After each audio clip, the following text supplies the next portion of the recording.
Hello दोस्तों, Sandipani academy पे मैं विकास मकवाना आपका हार्दिक स्वागत करता हूं। तो आज हम देखेंगे कि वर्ष भर में बैंकिंग व इंश्योरेंस से रिलेटेड कौन कौन सी एग्ज़ाम्स साल भर में होती हैं और उनमें क्या क्या सिलेबस आता है, क्या क्या पैटर्न होता है और आप इसमें क्या क्या चीज़ें देख सकते हैं ना। तो सबसे पहले बात करते हैं कि बैंकिंग और इंश्योरेंस की कौन कौन सी एग्ज़ाम्स साल भर में होती हैं। तो देखी जाए कम से कम 5 से 7 एग्ज़ाम आपकी साल भर में बैंकिंग और इंश्योरेंस से रिलेटेड होती हैं और इनको जो कंडक्ट कराने वाली जो बॉडी है वो है IBPS, है ना। तो IBPS की बात कराएं तो IBPS वर्ष के शुरुआत में मान लें अक्टूबर नवंबर में जो एग्जाम, अक्टूबर नवंबर से पहले मतलब सितंबर में जो नोटिफिकेशन आता है वो कौन सी एग्जाम का नोटिफिकेशन आता है, वो एग्जाम है RRB, है ना। RRB की अगर हम बात करें तो RRB stand for regional rural bank, regional rural bank. अब बहुत सारे विद्यार्थियों के दिमाग में ये कंफ्यूजन होगा कि सर ये रीजनल रूरल बैंक क्या होते हैं। तो आपने आपके क्षेत्र में देखा होगा जो मध्य प्रदेश से बिलोंग करते हैं या फिर जो राजस्थान से बिलोंग करते हैं या फिर गुजरात से बिलोंग करते हैं, वहां पर कुछ क्षेत्रीय ग्रामीण बैंक हैं। तो उन लोगों की, वे विद्यार्थी जो इन बैंकों में जाना चाहते हैं उनके लिए रीजनल रूरल बैंक की एग्जाम्स होती है। उनमें से अगर आप सिलेक्ट हो जाते हो RRB में किसी भी एग्जाम में, तो आपको जो सिलेक्शन मिलेगा आपके स्टेट के, या आप कोई से भी स्टेट से अप्लाई कर सकते हो उस स्टेट के रीजनल रूरल बैंक में। तो रीजनल रूरल बैंक, अगर MP की बात करें तो MP में है मध्य प्रदेश ग्रामीण बैंक, है ना। हर एक स्टेट में 1 से 2 रीजनल रूरल बैंक है और उसमें आपको पोस्टिंग मिलेगी। तो बात करते हैं RRB, और RRB एग्जाम्स किस पैटर्न पे लेते हैं। तो हर एक एग्जाम, जैसे कि ये RRB है तो RRB में भी 2 एग्जाम्स होती हैं। एक एग्जाम होती है प्री एग्जाम और एक होता है मेंस, है ना। प्री और मेंस की बात करें तो प्री की एग्जाम होती है 45 मिनट की एग्जाम होती है और 45 मिनट में 2 सब्जेक्ट पूछे जाते हैं। एक तो मैथ्स पूछा जाता है, मैथ्स पूछा जाता है और मैथ्स पूछा जाता है 40 मार्क्स का, है ना। और इसके साथ ही साथ रीजनिंग पूछा जाता है और दोनों का कंपोजिट टाइम अपने पास रहता है 45 मिनट्स, 45 मिनट्स और रीजनिंग भी आती है अपने पास 40 मार्क्स। देखो RRB की भी एग्जाम 2 अलग अलग पोस्ट पे होती है। एक तो PO मतलब प्रोबेशनरी ऑफिसर और एक और होती है क्लर्क। क्लर्क मतलब कि आप जो कैश का जो काम होता है, अमूमन देखा जाए तो क्लर्क का काम होता है कैश का, है ना। कैश का फ्लो, पैसा जमा करना, पैसा देना कस्टमर्स को, तो वो वाला काम होता है क्लर्क का। और प्रोबेशनरी ऑफिसर का काम होता है क्लियरिंग का, है ना। तो मेन चीज अपन को उनके काम में नहीं जाना, अभी अपन हमको देखना है कि अपन को एग्जाम निकालना है तो एग्जाम से रिलेटेड अपने पास क्या है। तो मैथ्स 40 मार्क्स की आती है और रीजनिंग कितने मार्क्स की आती है, 40 मार्क्स की, है ना। तो ये तो बात हो गई प्री एग्जाम की, है ना। अगर बात करें PO और क्लर्क, दोनों में यही सेम पैटर्न रहता है, 40 मार्क्स की मैथ्स और 40 मार्क्स की रीजनिंग। बस डिफरेंस ये है कि लेवल, क्लर्क का एग्जाम थोड़ा आसान होता है, इसमें थोड़ा आसान क्वेश्चंस पूछे जाते हैं और PO का एग्जाम थोड़ा टफ होता है, इसमें थोड़ा टफ पेपर पूछा जाता है। तो प्री की एग्जाम, जैसे आप प्री में क्वालिफाई, प्री जो है सिर्फ और सिर्फ आपके क्वालिफाई नेचर है ना।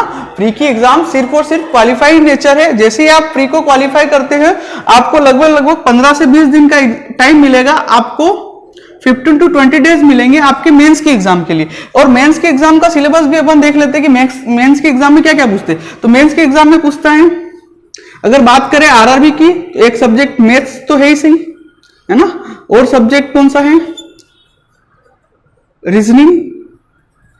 मैथ्स रीजनिंग के अलावा और कौन कौन से सब्जेक्ट जुड़ते हैं वो देखते हैं अपन, है ना। ये बात कर रहे हैं अपन RRB PO और क्लर्क। RRB PO और क्लर्क की बात करें तो मैथ्स और रीजनिंग तो है सही, इसके साथ साथ एक सब्जेक्ट और जुड़ जाता है इंग्लिश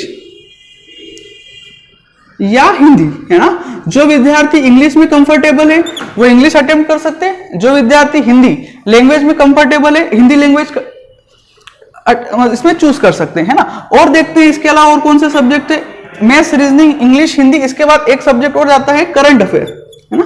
अब करंट अफेयर से लेके बहुत सारे बच्चों को डाउट रहता है कि करंट अफेयर क्या होता है। तो करंट अफेयर वो चीज है जो अभी आपके करंट में है।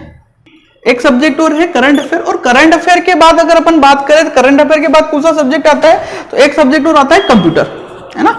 सामान्य कंप्यूटर का सिलेबस है आपका, जो कंप्यूटर का basic computer, fundamental of computers और नॉर्मल जो कंप्यूटर की टर्मिनोलॉजी होती है वो पूछी जाती है। तो ये 5 सब्जेक्ट हो गए। अब इनका डिस्ट्रीब्यूशन क्या होता है, मार्क्स का डिस्ट्रीब्यूशन वो देखते हैं, है ना। इसमें भी कंपोजिट टाइम होता है 2 आवर्स का, है ना। 2 आवर्स का कंपोजिट टाइम्स होता है, और उसमें कौन कौन से सब्जेक्ट कितने कितने मार्क्स के वो देखते हैं ना। देखो मैथ्स के जो क्वेश्चन जो आएंगे वो 40 मार्क्स के आएंगे, क्वेश्चन जो आएंगे नंबर ऑफ क्वेश्चन वो रहेंगे 40, और मार्क्स कितने रहेंगे, हर एक क्वेश्चन 1.25 मार्क्स का रहेगा, है ना। मतलब आपको 40 क्वेश्चंस करने हैं, अगर आप 40 क्वेश्चन सही कर देते तो आपको मार्क्स कितने मिलेंगे, 50 मार्क्स। 1.25 का मल्टीप्लीकेशन करोगे 40 में तो कितना हो जाएगा, 50 मार्क्स। इसी प्रकार रीजनिंग की बात करें तो रीजनिंग में नंबर ऑफ क्वेश्चन तो 40 रहते, और हर एक क्वेश्चन कितने नंबर का होता है, 1.25। 1.25 का ये कितना हो जाएगा, 50। हिंदी और इंग्लिश में 40 क्वेश्चन रहते हैं, और मार्क्स भी कितने रहेंगे, 40, है ना। ये मैंने लिख दिया है यहाँ पर मार्क्स, है ना। हिंदी और इंग्लिश में 40 क्वेश्चन रहेंगे, और उसके मार्क्स भी कितने रहेंगे, 40। और बात करें करंट अफेयर में भी सेम एज इट इज यही 40 क्वेश्चन है, और मार्क्स कितने, 40।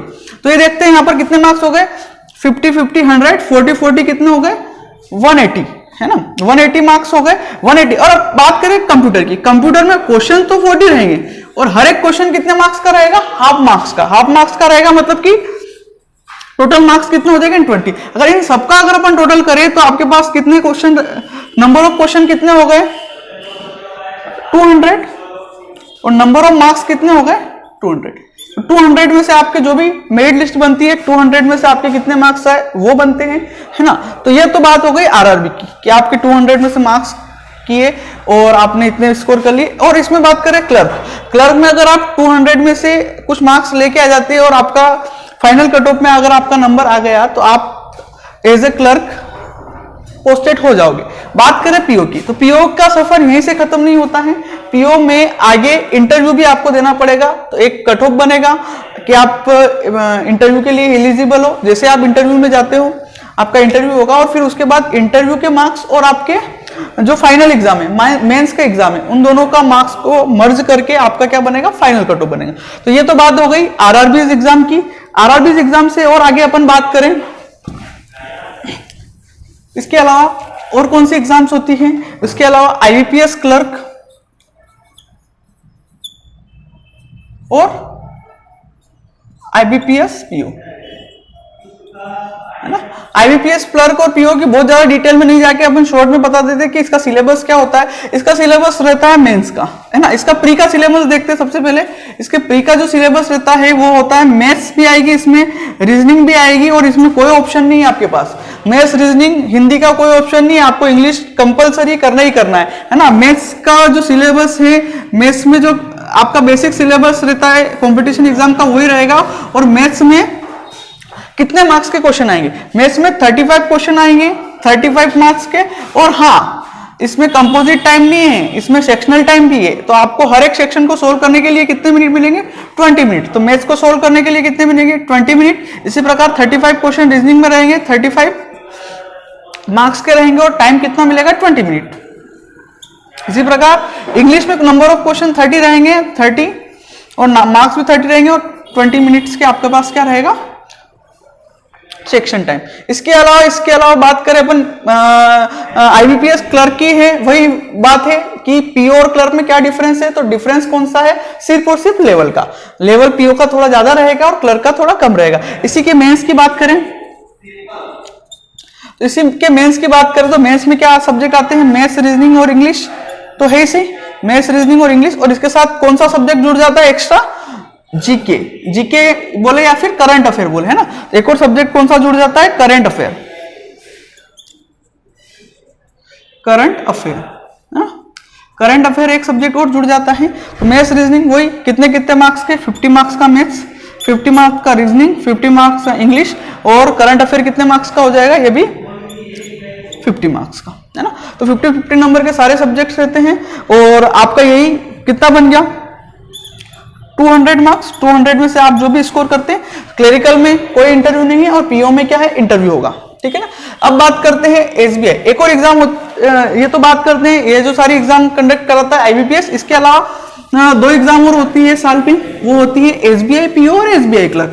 अब एसबीआई पीओ और एसबीआई क्लर्क की बात करें तो सेम पैटर्न वही रहता है जो आईबीपीएस पीओ का है,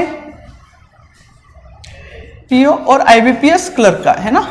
आईबीपीएस पीओ और आईबीपीएस क्लर्क का जो पैटर्न है वही पैटर्न आपके पास किस में रहता है, एसबीआई पीओ और एसबीआई क्लर्क में, प्री और मेंस एज इट इज है ना। ये एग्जाम होती है, बस ये है कि इनका ड्यूरेशन अलग रह जाता है, नंबर ऑफ लेवल में थोड़ा एसबीआई का लेवल थोड़ा हार्ड रहता है, एसबीआई पीओ और एसबीआई क्लर्क का कंपैरिजन में आईबीपीएस पीओ और आईबीपीएस क्लर्क से थोड़ा हार्ड रहता है, ठीक है ना। तो जैसा कि मैंने आप सभी को बताया कि ये सारी एग्जाम वर्ष भर में बैंकिंग से रिलेटेड एग्जाम्स होती है ना, तो ये सारी एग्जाम्स की तैयारी हमारी सांदीपनि एकेडमी पर भी कराई जाती है।